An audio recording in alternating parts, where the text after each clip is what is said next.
ಈಗಾಗಲೇ ನಾವು ನಿಷೇಧಾಜ್ಞೆ ಜಾರಿ ಮಾಡಿದ್ದೀವಿ. ಸ್ಕೂಲು ಕಾಲೇಜುಗಳು ಸಹಿತ ಇವತ್ತು ರಜೆ ಘೋಷಣೆ ಮಾಡಲಾಗಿದೆ. ಯಾರು ಕಿಡಿಗೇಡಿಗಳು ನಿನ್ನೆ ಒಂದು ಕೃತ್ಯದಲ್ಲಿ ಭಾಗಿಯಾಗಿದ್ದರು ಅವರನ್ನು ಐಡೆಂಟಿಫೈ ಮಾಡಿ ಅವರನ್ನು ದಸ್ತಗಿರಿ ಮಾಡುವ ಕಾರ್ಯ ನಡೀತಾ ಇದೆ. ಇದುವರೆಗೆ ಒಟ್ಟು 46 ಜನರನ್ನು ನಾವು ನಮ್ಮ ವಶದಲ್ಲಿ ತೆಗೆದುಕೊಂಡು ವಿಚಾರಣೆ ಮಾಡ್ತಾ ಇದ್ದೀವಿ. ಇನ್ನಷ್ಟು ಜನರನ್ನು ನಾವು ಪತ್ತೆ ಮಾಡುವ ಕೆಲಸ ಮುಂದುವರಿದೆ. ಟೋಟಲ್ಲು 7 ಬೈಕ್ ಸುಟ್ಟಿದೆ ಮತ್ತು ಒಂದು 6 ಅಂಗಡಿಗಳು ಕಂಪ್ಲೀಟಾಗಿ ಸುಟ್ಟಿದೆ, ಸಣ್ಣ ಪುಟ್ಟ ಅಂಗಡಿಗಳು. ಇನ್ನು ಕೆಲವು ಅಂಗಡಿಗಳಿಗೆ ಸಣ್ಣ ಪುಟ್ಟ ಕಲ್ಲು ಹೊಡೆದಿದ್ದಿರ್ಬೋದು, ಗ್ರಿಲ್ ಮುರಿದಿದ್ದಿರ್ಬೋದು, ಈ ಥರದ್ದು ಸಣ್ಣ ಪುಟ್ಟ ಡ್ಯಾಮೇಜ್ ಆಗಿದೆ. ಅದೇ ಥರ ಕೆಲವೊಂದು ಬೈಕ್ಗಳಿಗೆ ಸಣ್ಣ ಪುಟ್ಟ ಕೆಳಗಡೆ ಕೆಡವಿದಿರ್ಬೋದು, ಸಣ್ಣ ಗ್ಲಾಸ್ ಮಿರರ್ ಹೊಡೆದಿದ್ದಿರ್ಬೋದು, ಈ ಥರ ಸಣ್ಣ ಪುಟ್ಟ ಎಲ್ಲ ಸೇರಿ ಒಂದು 15 ಬೈಕ್ಗಳಿಗೆ ಒಟ್ಟಾರೆಯಾಗಿ ಹಾನಿಯಾಗಿದೆ. ಒಂದು ಕಾರು ಇಂಡಿಕಾ ಕಾರಿಗೆ ಒಂದು ಹಾನಿಯಾಗಿದೆ. ಇಲ್ಲ, 2 ಪೊಲೀಸ್ ಸಿಬ್ಬಂದಿಯವರಿಗೆ ಒಂದು ಸಣ್ಣ ಪ್ರಮಾಣದಲ್ಲಿ ಗಾಯ ಆಗಿದೆ. ಅವರು ಆರಾಮಾಗಿದ್ದಾರೆ, ಏನೂ ತೊಂದರೆ ಇಲ್ಲ. ಪಬ್ಲಿಕ್ಕಿಗೆ ಯಾವುದೇ ಗಾಯ ಆದ ಬಗ್ಗೆ ಯಾವುದೂ ಮಾಹಿತಿ ಇದುವರೆಗೂ ಬಂದಿಲ್ಲ. ಯಾರಾದರೂ MLC ಬಂದರೆ ಅಂಥವ್ರದ್ದು ಸಹಿತ ನಾವು ಕಂಪ್ಲೇಂಟ್ ಅಂತ ತೆಗೆದುಕೊಳ್ತೀವಿ. ಇದುವರೆಗೆ ಯಾರು ಒಂದಷ್ಟು ಕುಟುಂಬಸ್ಥರು ಠಾಣೆ ಮುಂದೆ ಬಂದು ಅದೇ ಅವ್ರ ಸಂಬಂಧಿಕರು ಮಕ್ಕಳನ್ನ ಎಲ್ಲ ಕರ್ಕೊಂಡು ಬಂದಿದ್ದಾರೆ, ಅರೆಸ್ಟ್ ಮಾಡಿದ್ದಾರೆ ಅಂತೇಳಿ ಅವರಿಗೆ ನಾವು ಹೇಳಿದ್ದೀವಿ. ವಿಚಾರಣೆ ನಡೀತಾ ಇದೆ. ಅವರು ಭಾಗಿಯಾಗಿದ್ದರೆ ಅವ್ರನ್ನ ಮಾತ್ರ ನಾವು ಅದರಲ್ಲಿ ದಸ್ತಗಿರಿ ಮಾಡ್ತೀವಿ. ಒಂದು ವೇಳೆ ಭಾಗಿಯಾಗಿಲ್ಲ ಅಂತಂದರೆ ಅವ್ರನ್ನ ನಾವು ಬಿಟ್ಟು ಕಳಿಸ್ತೀವಿ ಅಂತೇಳಿ ಹೇಳಿದ್ದೀವಿ. ಅದರದ್ದು ನಾವು ವೆರಿಫೈ ಮಾಡೋ ಕೆಲಸ ನಡೀತೀವಿ. 46 ಮಂದಿನೂ ಕೂಡ ಬಂಧನ ಇಲ್ಲ, ವಶದಲ್ಲಿದ್ದಾರೆ. ಎನ್ಕ್ವೈರಿ ಆಗ್ತಾ ಇದೆ. ಆದಮೇಲೆ ನಾವು ಯಾರ್ಯಾರು ಕಂಡು ಬರ್ತಿದೆ ಅವ್ರನ್ನ ಅರೆಸ್ಟ್ ಮಾಡ್ತೀವಿ. ಸರ್, ರಾತ್ರಿ ತಾವು ತಿಳಿಸಿದ್ರು ಏನು ಸರ್ ಪ್ರಮುಖವಾಗಿ ಇಂಥ ಪರಿಸ್ಥಿತಿ ಉದ್ಭವ ಕಾರಣ ಏನಾಗ್ತದೆ? ಅದೇ ಒಂದು ಏನೋ ಒಂದು ಸೂಕ್ಷ್ಮ ಸ್ಥಳದಲ್ಲಿ ಈ ಒಂದು ಪ್ರೊಸೆಷನ್ ಹೋದಾಗ ಅಲ್ಲಿ ಒಂದು 5ರಿಂದ 7 ನಿಮಿಷ ಅದೇ ಒಂದು ಸ್ಥಳದಲ್ಲಿ ನಿಂತು ಡ್ಯಾನ್ಸ್ ಮಾಡ್ತಾ ಇರ್ತಾರೆ. ಆ ಒಂದು ಸಂದರ್ಭದಲ್ಲಿ ಇನ್ನೊಂದು ಗುಂಪಿನವರು ಬಂದು ಇಲ್ಲಿ ಮಾಡೋದು ಬೇಡ, ನೀವು ಮುಂದೆ ಹೋಗಿ ಅಂತೇಳಿ ಹೇಳ್ತಾರೆ. ಆವಾಗ ಅವರು ವಾಗ್ವಾದ ಆಗ್ತದೆ ಎಲ್ಲ ಪ್ರೊಸೆಷನ್ ಇಲ್ಲದಿದ್ದವರು ಮತ್ತು ಪಕ್ಕದಲ್ಲಿದ್ದವ್ರ ಮೇಲೆ. ಆ ಒಂದು ಸಂದರ್ಭದಲ್ಲಿ ನಮ್ಮ ಪೊಲೀಸ್ನವರು ಇಂಟರ್ಫಿಯರ್ ಆಗ್ತಾರೆ. ಆಗಿ ಎಲ್ಲರನ್ನೂ ಅಲ್ಲಿಂದ ಡಿಸ್ಪರ್ಸ್ ಮಾಡ್ತಾರೆ. ಮಾಡಿದ ಮೇಲೆ ಗಣೇಶ ಪ್ರೊಸೆಷನ್ ಇಲ್ಲಿದ್ದವರು ಪೊಲೀಸ್ ಠಾಣೆ ಕಡೆ ಬಂದು ನಮ್ಮ ಪೊಲೀಸ್ನವರು ನಮಗೆ ನೀವು ಹೊಡೆದಿದ್ದೀರಿ, ನಮಗೆ ಅಲ್ಲಿ ಹೋಗಬೇಡ ಇಲ್ಲಿ ಹೋಗಬೇಡ ಅಂತೇಳಿ ನೀವು ರಿಸ್ಟ್ರಿಕ್ಷನ್ ಹಾಕಿದಿರಿ ಅಂತೇಳಿ ಪೊಲೀಸ್ ಮೇಲೆ ಬ್ಲೇಮ್ ಮಾಡ್ಕೊತ ಪೊಲೀಸ್ ಸ್ಟೇಷನ್ ಮುಂದೆ ಬರ್ತಾರೆ.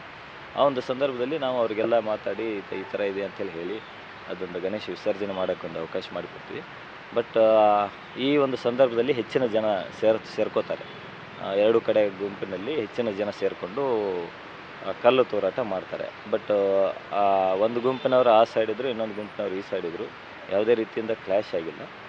ದೂರಿಂದ ಅವರು ಕಲ್ಲು ಎಸೆದ್ರು, ಇವರು ಈ ಕಡೆ ಕಲ್ಲು ಎಸೆದ್ರು. ಅದಾದಮೇಲೆ ಪೊಲೀಸ್ನವರು ಯಾವಾಗ ಅವ್ರನ್ನ ಚದುರಿಸಿದ್ರು, ಹೋಗುವಾಗ ದಾರಿ ಮಧ್ಯದಲ್ಲಿ ಏನು ಬೈಕ್ ನಿಲ್ಲಿಸಿದ್ರು, ಅಂಗಡಿಗಳಿದ್ದು, ಅಲ್ಲಿ ಬೆಂಕಿಯನ್ನು ಹಾಕ್ಕೊಂತ ಅವರು ಹೋದರು. ಒಂದು 10 ಗಂಟೆ ಸಮಯಕ್ಕೆ ನಾವು ಕಂಪ್ಲೀಟಾಗಿ ನಮ್ಮ ಹತೋಟಿಗೆ ಪರಿಸ್ಥಿತಿಯನ್ನು ಎಷ್ಟು ಜನ ಅರೆಸ್ಟ್ ಮಾಡಿದ್ದಾರೆ ಮತ್ತು ಪ್ರೋಸೆಸ್ ಏನು ಸರ್ ಅಂತ ಅಂದರೆ CCTV ಕ್ಯಾಮ್ರಾ ಅದು ಮಾಡ್ತಾ ಇದ್ವಿ. CCTV ಮತ್ತು ವಿಡಿಯೋ ಫುಟೇಜ್ ಎಲ್ಲ ಕಲೆಕ್ಟ್ ಮಾಡಿದ್ವಿ. ಅದರದ ಆಧಾರದಲ್ಲಿ ತನಿಖೆ ಸರ್. ಅಂದರೆ ಗಣೇಶ ಮೆರವಣಿಗೆ ಅಲ್ಲಿ ಹೋಗಬಾರ್ದು ಅನ್ನುವಂಥದ್ದೇ ಅವರ ಆಗ್ರಹ ಆಗಿತ್ತು? ಇಲ್ಲ, ಅಲ್ಲಿ ಪ್ರತಿ ಸಲನೂ ಆ ರೂಟ್ನಲ್ಲಿ ಹೋಗ್ತಾರೆ. ಆದರೆ ಅಲ್ಲಿ ಸಾಕಷ್ಟು ಸಮಯ ಅಲ್ಲೇ ನಿಂತ್ಕೊಂಡು ಇವರು ಡ್ಯಾನ್ಸ್ ಮಾಡ್ತಾಯಿದ್ರು, ಮುಂದೆ ಹೋಗಲಿಲ್ಲ ಅಂತೇಳಿ ಅವರು ಫಸ್ಟ್ ಕಂಪ್ಲೇಂಟ್ ಮಾಡ್ತಾರೆ.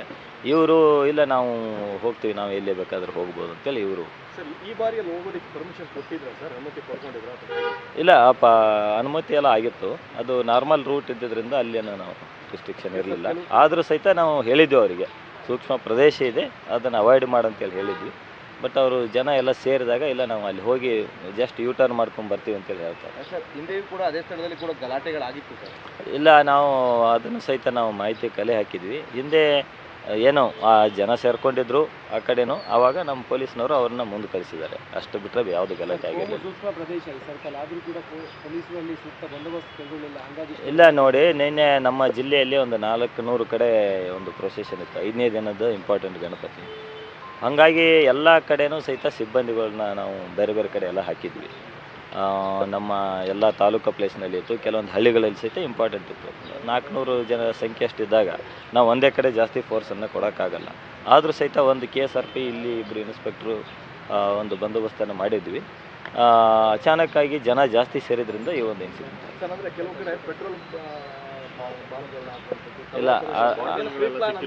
ಇಲ್ಲ, ಅದನ್ನೆಲ್ಲ ನಾವು ನೋಡ್ತಾ ಇದ್ದೀವಿ. ಅದು ವಿಡಿಯೋ ಫುಟೇಜನ್ನು ಕಲೆಕ್ಟ್ ಮಾಡಿಕೊಂಡು ಅದು ಮುಂದಿನ ಕ್ರಮ. ಸರ್, ಈಗ ಬಂಧನ ಆಗಿರೋದು ಏನು ತಗೊಂಡಿದ್ದಾರೆ ಅದರಲ್ಲಿ ಯಾರು ಹೊರಗಿನವರು ಇದ್ದಾರೆ ಸರ್, ಬೇರೆ ಜಿಲ್ಲೆಯವರು?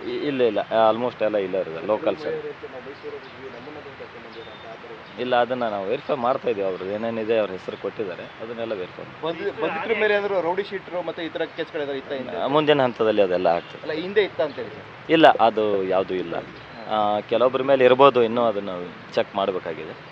ಯಾರ ಮೇಲೆ ಇತ್ತು ಅನ್ನೋದ್ರ ಬಗ್ಗೆ ಮಾಡ್ತೀವಿ ಮತ್ತು ಮುಂದಿನ ದಿನಗಳಲ್ಲಿ ಅವ್ರ ಮೇಲೆ ಕಠಿಣ ಕ್ರಮ ಏನು ಜರುಗಿಸಬೇಕು ಅದನ್ನೆಲ್ಲ ಮಾಡ್ತೀವಿ. ನ್ಯೂಸ್ ಫಸ್ಟ್ ನಿರ್ಭೀತಿಯಿಂದ ನಿಮ್ಮ ಪರವಾಗಿ.